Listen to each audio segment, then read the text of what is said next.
Really a pleasure to be here this afternoon with such an austere, august audience here, and it's really a pleasure to be with you both as an Italian and as an American. My roots and heritage go back to Italy. I'm actually first generation Italian American. My parents are both from Italy, and in fact I was conceived in Italy, born about 4 days just getting off the boat back in 1946 in the last millennium. So I want to welcome all of you here, especially the participants in the business plan competition. And I want to say, benvenuti imprenditori. I want to say, welcome to Italian driving school. Of course, this is not about driving cars. This is about driving Italian innovation. And this is about the importance of telling your story, effectively communicating your business to various audiences, and how an effective communication of your story can drive innovation, can drive your business plan, can help you to be successful, so that people understand you and people can understand why you are providing a solution to a certain problem that you believe needs to be addressed. But before I go into talking about the importance of the business story and how to tell your business story, let me tell you about my story. Because this business story begins with my business story. Back in the late 1970s, I was a PhD student, like maybe some of you here in this room today. I was going through an existential crisis. I was raising 2 kids, married, raising a family, finishing my doctorate, and after being almost a perennial student, I realized I'm not good at doing research. I'm not an academician. I hated it. But I love science. How can I be loving science and still not be a scientist? That was really an existential conundrum, a problem I had to resolve somehow. And it took me years to figure that out, to figure out that you don't have to be a scientist to love science. And you're not necessarily inferior as being a science lover and a science communicator because you're not just a scientist. So what I learned, however, was that I applied for a mass media science fellowship through Science magazine. I'm sure you're all familiar with the American Association for the Advancement of Science. It publishes this weekly, and if you read it cover to cover, I'll be impressed every week. But that opportunity gave me an opportunity to be a science journalist. I worked at Science magazine. I worked at various publications, the Milwaukee Journal, for example, for about 1.5 years or so. And I realized the power of an important story to be able to educate people, to be able to explain complex subjects, complex technologies, especially in the healthcare region, which is where I was moving toward, so that people can make informed decisions about their health and about their well-being. So there's really a role, a purpose for my life, I realized. So my existential crisis became an opportunity. What was the Silicon Valley story? Technology has the promise to solve a lot of problems. Technology has the opportunity and ability to provide benefits to society. And if you're an entrepreneur in these technology sectors, you had the promise that if you were successful, worked real hard, your sweat equity would become rewarded over time, and you would be successful beyond your dreams. That's the Silicon Valley story, and it still is today. And what has perpetuated this story, what has perpetuated this innovation in hard times and good times is the story. We were talking just a few minutes ago with Betsy Robinson and Maurizio Vivarani that what keeps us out of the valleys is the vision, hey, we're going to move out of this. Things are going to change. There will be opportunities. And in fact, if you open your eyes, I have a saying that I developed for myself, I keep on my desk. I say to myself every morning, keep your eyes wise open. Not just wide open, but wise open. Because if you're wise, like my mother used to tell me, she's dead years ago, she said, "Fuck the furbo." Be wise. Keep an eye on what's going on. Because innovation is not about new technologies necessarily. It's about putting things together, new things in different ways. At Regis McKenna, we launched the first personal computer. In those days, nobody understood what a personal computer was. You had to position it. You had to explain what a personal computer was. Computers were these huge monsters in the rooms, buzzing away, processing data, and in clean rooms. A personal computer, I got to take this computer home. What does that mean? What is a personal computer? We had to explain and tell a story of the vision of what a personal computer can do. We take it for granted today, right? DNA, diribonucleic acid.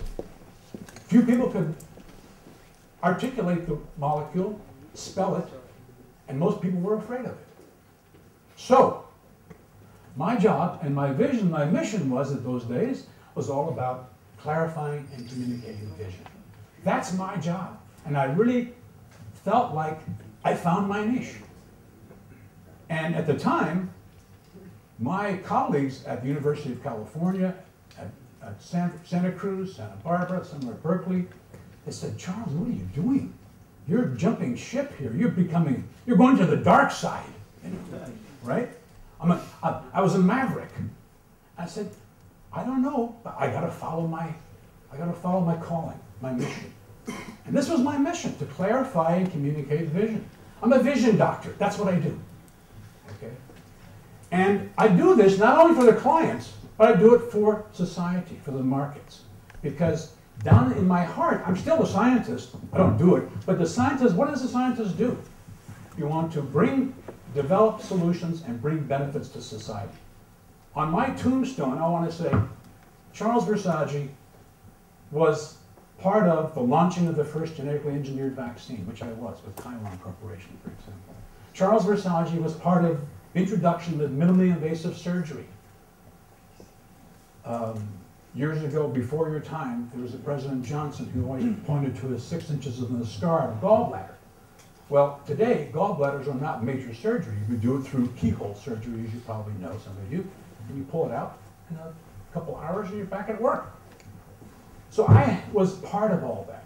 And I'm here today to explain that what made all that happen was the story. So later, I left Regis McKenna and I took another risk. This is about risk taking, okay? And I founded Versaggi Biocommunications. And over the last, close to 30 years now, I've been serving marketing, providing marketing services for life science companies in all sectors, whether they be drug developers like Chiron now and Novartis. One of our first clients was Genentech, for example, providing services for tool providers, service providers, diagnostic devices, all the market segments in the healthcare sector. Okay? And all these companies had one thing and one purpose and one mission, and they all wanted and continue to want to be, they want a unique presence, a unique market presence. They want to be recognized amidst all these companies, all these products, all these solutions. Okay? In early 1980s, just to say you were a genetic engineering company or a biotech company, well, that was enough. Oh, I know who you are. You're Genentech, you're Amgen, you're Chiron. Today, there's over 2,000, maybe 3,000 biotech companies, life science companies. You can't differentiate yourself by just saying, I'm a biotech company, I'm a genetic engineering company. You need to be specific. You need to be different. You have to explain yourself to be different. Okay. So all these companies have this objective, and they all, at the end of the day, have to answer some key questions that a business plan needs to articulate and explain. The perennial business questions: why should I invest in you? Who are you? Why should I maybe hold on to your stock if I have your stock, okay? Why should I do a deal with you if I'm going to be a strategic partner, a strategic alliance? What do you have? What do you bring to the table? Is this going to be a win-win situation? Okay? Why should I work for you? I'm an employee, prospective employee. I could go work for somebody else down the street who's got more stock options, better deals, big, vacations. I go to Europe for 3 months out of the year or whatever. Used to be. So you've got to be able to provide answers to that question. Why should I write about you? We've got journalists here today. Journalists have just so much time and space to tell a story. Why should that story be your story? So I think, what's really important, of course, we still haven't talked about, is the customer. Why should I buy your products or services? That's the key question you need to be able to answer to your customer. The overarching question about all this, of course, is why you and why now? Okay? You've got this fickle person, fickle investor, fickle customer, fickle partner. Meaning, show me, okay? Show me what you got. And if you can't do that soon, quickly, in a compelling way to tell your story, forget about it, okay? It ain't gonna work. You don't get a second chance at a first impression. It was one of the very first lessons I learned years ago, okay? So, what is the answer? It's about telling your story. Your story is the ongoing narrative for turning your vision into reality. You tell it to yourself in the morning, okay? I wake up in the morning and I don't go, oh, today I'm going to make $10,000. I got to do it. No, for me, maybe that's your story. I don't know. For me, I want meaning in my life, okay? And when I get meaning and purpose out of what I'm doing, I have this faith that money's going to come, okay? Some people don't have that, and I respect that, that's fine. But for me, that's what I'm about, okay? And I think you'll find that good stories talk about meaning and not just money. The money stories fall by the wayside. I can tell you some names. Implone comes to mind. Enron comes to mind. You see them in today's newspaper, San Francisco, down south. New York Times. You see it all the time. When companies chase money, only money without meaning, they are robbing from society and they're not contributing to it. So, a story, everybody loves a good story. We're storytellers. The stories have been going on for thousands and thousands of years, from the Greek Herodotus to now. Okay? We don't tell our business plan. We don't tell or try cases by bullet points. Imagine a lawyer defending his or her case with, Judge, here's their case here. Bullet 1, bullet 2, bullet 3. This is the, and yes, we think that the defendant is innocent. Thank you. End of story. It doesn't work that way. You need to tell a compelling story, right? So, what's your story? You're going to be asked this. Now, if you see a guy like this asking you what's your story, and you might be an investor, be careful. Okay. So, not all angel investors or investors have your benefits at heart. The perennial challenge for all these companies, startups in particular development stages, managing cash, risk, and valuation. This is the ongoing problem. No matter if you're a 1-year company, 5-year company, even a 10-year company. All right? You have an idea, you have an opportunity, you have a seed funding, might come from your family and friends, a little checking account and a bank account, and you get started. You have an idea. And if you're lucky, if you tell your story well, you show the right stuff, you get your Series A financing, your first round of financing. Depending on what business you're in, it might be $500,000. If you're a bio company, it might be $3 to $4 million, whatever. And then you keep telling your story. You achieve certain milestones to demonstrate your story. You provide evidence for your story. You provide evidence for your business. And you get more money. Series B. You get Series C. More evidence comes along. The story drives this. And ultimately, if you're lucky, you're at a position here, and if the markets are right, you'll be able to have an initial public offering or become the subject of a merger and acquisition. And I think Marco Oschina can talk about that as well. So the story is important, especially in the early stages of your development, because this is where risk is the most highest, right? As you go up the curve on the right side, you're building value, you're demonstrating evidence, you're showing a reality, and the risk is no longer as hard because now you've shown, hey, this is real. But in the early stages here, we're not sure it's real at all. High risk. What do you have? You've got patents, you've got this, you've got that, you've got the team, you've got the technology, you've got the product, so on and so forth. But what really brings it all together is the story, a compelling story. And that's what's going to sustain it. You know, it's not going to be a replacement for numbers and replacement for, in other words, you can't be bullshitting people, okay, to put it bluntly here, okay? The story has to be based on real stuff. So don't let me fool you, don't misunderstand me here, okay?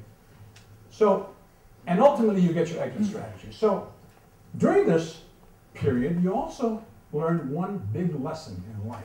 Does anybody know what this acronym means? Okay. It means cash flow is more important than your ledger. Okay? This guy's a mama. All right. This is the golden rule in the startup. If you run out of cash, forget about it. Okay? You've pissed off. Again, forgive my language, but I'm going to give it to you straight here. You're going to piss off your investors, your employees, everybody else because you didn't do a good job. Of course, Alberto knows all about that. He's the CFO of Phenomball, and that's his job. And I'm sure some of that keeps him up at night in terms of his ability to sleep sometimes. So, how do you then integrate business plan with your story? Because today, the next 2 days, we're talking about developing, presenting, articulating a business plan in this business plan competition. Well, any business school will tell you need certain elements that go into your business plan. The first, of course, is vision. You have to have an idea, obviously. You need to understand the market. What's the problem? What's the market pain, all right? You need to know who's the customer. Where does it hurt? I saw some business plans and going reviewing for the workshop here, and it wasn't clear who the customer was. And that better be clear. Because if you don't know who your customer is, you haven't got a business. You haven't got a market, right? Who influences that customer's decision? It's not just you selling to the customer. There's a whole network. There's a, to use an overused term, there's an ecosystem around this customer, a market infrastructure. You need to be able to have a dialogue with all these people, all these entities, in order just to sell to the customer as well. What are the value drivers? What does this customer value? Is it quality? Is it only price, for example? Then, of course, what's your solution to this problem? How do you propose that you're adding value to solve this problem? What is it that you're doing that is not a nice to have, but it's got to be a gotta have. I need this. I want this now. And that's what you're providing, a solution to that problem. And if it's only, it's nice, you know. I'm not sure everybody wants this, but I'll think about it. How many times have you had that response to a product or to a salesperson? Let me think about it. Yeah, I'm not sure. Okay, well, what are the alternative solutions to this problem? Competition.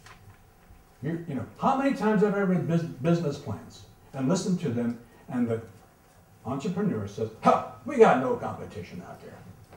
Nah, it's a huge market, $500 million, and this is brand new. It's totally innovative, and I tell you, we're going to be so successful, the world's going to come to our feet." You know, you always have competition, and the competition isn't just other companies. The competition could be the way things are being done today. Status quo, right?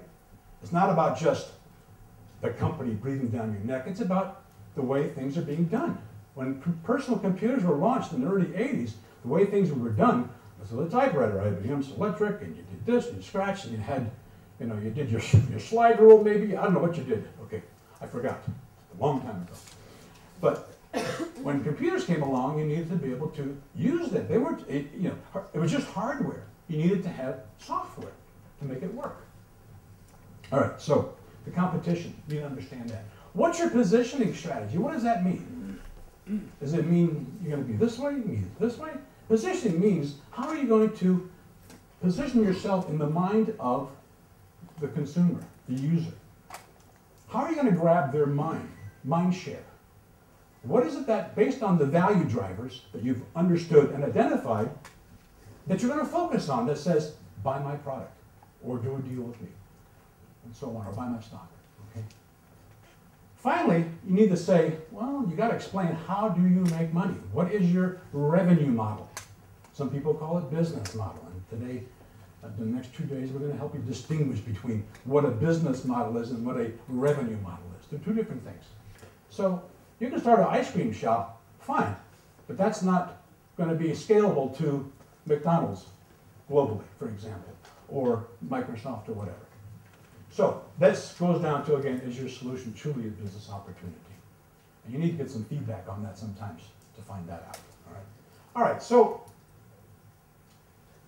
the point I want to make today, though, is that a business plan by itself is not a compelling story. You can go through these bullets like I just did here, and yes, you'll explain your business and you'll do things, but it becomes an intellectual exercise. And you don't want to get into an intellectual exercise about your business, okay? You get into what I call PowerPoint rhetoric.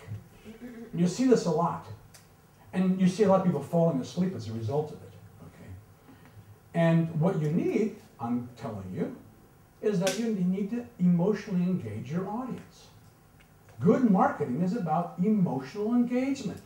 It's about understanding the pain, understanding the benefit from emotional as well as an intellectual point of view. How many times have you sat through a PowerPoint presentation where the presenter reads bullet point after bullet point, actually reading every word on the slide word for word? Although this eliminates the need to memorize your talk, ultimately, you get the point, right? That's the worst thing you can do to your audience, okay? The other flip side of this is providing huge, flow charts that have the ability to hypnotize chickens, okay? Now, this is a real flow chart, by the way, by, I don't know if you know, I've seen this in the New York Times recently, by our General Petraeus, who was fighting our war in Afghanistan. I'm wondering, oh boy, God help him. All right, so the other rule is the acronym KISS. Keep it simple, stupid, okay? Those of you who are in the biotech area, I see this kind of stuff every day with clients and prospective clients. Leveraging its leadership in pressure-mediated transfection of oligonucleotides and single nucleotide polymorphisms to regulate transactivation of intron genes, LifeTech Biosciences' research engine is focused on promising therapeutic targets that may provide novel treatments for serious unmet medical needs. Whew. What the hell is he saying?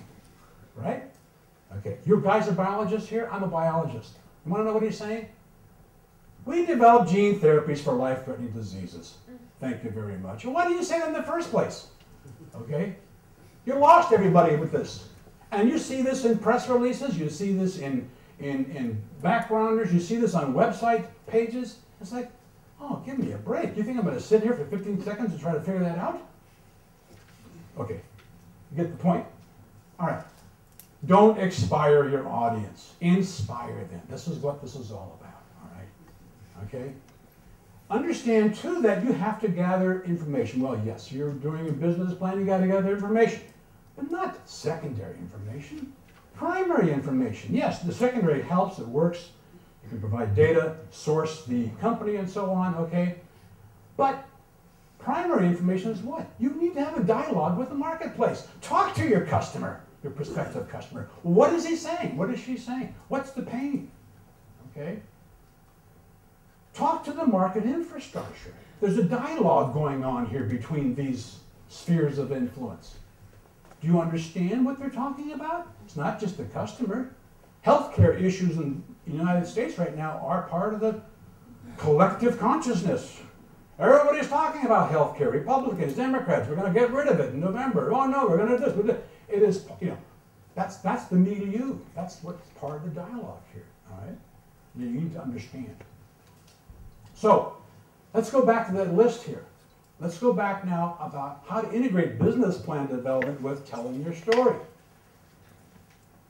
A good journalist, what I learned years ago, and I still apply that to this day, are basically understanding the who, what, why, where, when, and how of something, of the story, okay? So, when you couch your business plan in this framework, then it becomes the problem. We found the market pain was. And in your business plan, in your narrative, you talk about that. We discussed, we found this, we found that. You don't just, quote Frost and Sullivan or whoever it is. Here you get some information. You talk to the customer. What's the customer story? Not just your story, what are they saying? Okay. We interviewed key decision influencers. What did they say? Bring that out. Even put those in quotes sometimes in your business plan if you need to, or in your presentation. All right? We understand the customer's value drivers. They said, he said. Okay? After weeks of brainstorming, research, and so on here, we discovered our solution. There was, you just didn't come up with a solution. It was a lot of work. Talk about it maybe in your presentation. And we spoke with the competition. How many of you talked to the competition? Very few. I would say 1%. And you don't have to talk directly to the competition. You can have somebody else talk to the competition for you, right? So, based on extensive analysis, then we have our positioning strategy and so on. So, a business plan, in a way, is a collection of stories from all these entities, and you're putting them all together into the big story, okay? So, once you understand the problem, the pain, your solution and value proposition becomes more compelling, more clear and clean, and you can see that you do indeed have business opportunity towards your business story. What drives this story, of course? The word of mouth, right? Word of mouth has driven stories from thousands of years. You can call it viral marketing, you can call it social media, you can call it Twitter, whatever. It's still the same stuff. It's all word of mouth. And that's why it's so important to treat your first customers like gold. Because if you piss them off, you've lost your business. It's not going to happen. You lost your, you don't have, again, a second chance of first impression, right? Your story becomes your corporate DNA, your culture, over time. How you fought against the forces of evil, the good and bad, and we survived. When I was at Regis McKenna, I was part of the marketing team that launched the Macintosh in 1984. Exciting times. And the story that was Apple's story was, and still is today, is the computer for the rest of us. And who was the other side that was the rest? It was IBM in those days. It was fighting against IBM, PC, personal computer. They stole the idea of a personal computer from Apple, I believe. Okay. PCs were these gray boxes sitting on everybody's desk in business, and everybody knew how to use them. They were ugly, and they were just appliances. Okay. And IBM's story, by the way, at the time, was FUD. Fear, uncertainty, and doubt. Go with us, and you won't have to be afraid of maybe buying a computer from a company that might die in 3 months, 6 months, because there were a lot of different companies during this time, a lot of competitors. And they were saying, stick with Big Blue because you won't have to go through the risk of losing all your investment in the computer. Okay? So the computer for the rest of us. What was this story also? It's the story of David and Goliath, right? This is a theme that's gone on for many years, right? Thousands of years. And companies still play this theme. Avis, #2, against Hertz, for example. We're a little bit smaller. We're going to keep on trying, But meanwhile, they're making money, hands over heel, and so is Apple. And they become, to this day, really an icon of innovation. I think their valuation recently just went to the top, by the way. Okay. So, your story is not only about your past and the present, but it's about the future. Be able to express and convey what you're doing towards moving forward. These are tough times. There's no question about it. We're seeing global meltdown. Markets are getting smaller, larger. They're being destroyed. Money's getting tighter. Financial community, the venture capitalists are, some are saying, is restructuring. Maybe may not even have a venture capital community in a year or two from now. It's going to be totally changed. But the problem, as you always, I'm sure, know, in Chinese character, the the character for problem is opportunity as well. And during this time, you find that, as Schumpeter says, downturns can act as a cold shower. Okay, they shake up the system, move resources around, get people thinking, money goes different ways, and you get what he calls creative construction. And I think that's what I hope is going to happen here soon. I mean, understand that companies like Hewlett-Packard, Microsoft, Genentech, they weren't founded in high times, in heydays. They were founded in recessions and depressions. Now, isn't that interesting? Okay. So they learned, and we should learn today, and be reminded of the fact that you need to look at a glass half full and not empty. So in closing, innovation and entrepreneurship are two integrally related processes. Innovation is about new ways of conceptualizing and putting things together. Okay? It doesn't require that you have this technology breakthrough. All right? Look at Branson's Virgin Group. Look at FedEx. FedEx was not a high-tech, breakthrough. It was just a way of doing things, centralized shipping, and doing it efficiently. All right. Look at Oprah. How do you do that?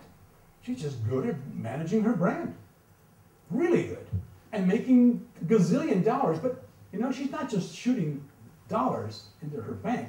She's creating meaning as well. That's why she's successful, I think. Okay. On the other side, entrepreneurship, as we know, is about risk. All right, and it's about converting and driving innovation. And we know that it takes courage, it takes audacity, it takes patience, and it takes, as I'm trying to tell you today, a persuasive story. No good story and none of these attributes are going to work unless you have one thing. And what really drives all these companies is a passion to get something done. And that's what it's going to get you through the ups and downs of this business, is a passion. If you don't have a passion for what you're doing, you don't belong here. Okay? It's not going to work. All right? And one thing I want to leave you with today is that I am very aware that what is uniquely Italian, my message today is don't necessarily try to reinvent Silicon Valley. You won't. People have tried it, it ain't going to happen. You need to go back to your roots here. Your Silicon Valley needs to be organically grown here. And you need to tap your passion. And what is truly Italian, in my opinion, is passion. We are about passion. We have a passionate culture. We're passionate about art, writing, design. We're passionate lovers. Okay? That's what you need to tap. You combine passion with a collective consciousness and a collective vision of getting things done, and you have the seeds. I won't say it will be successful. At least you have the seeds of not just being an entrepreneur, but creating an entrepreneurial ecosystem that I believe can happen here and be linked through Mind the Bridge in the U.S., not only the U.S., around the world, so that Italy becomes not a third or fourth party player, but second and first tier mover and shaker. Finally, besides passion, you need to have a little bit of guarded optimism. So that's what I want to leave you with today. Thank you very much.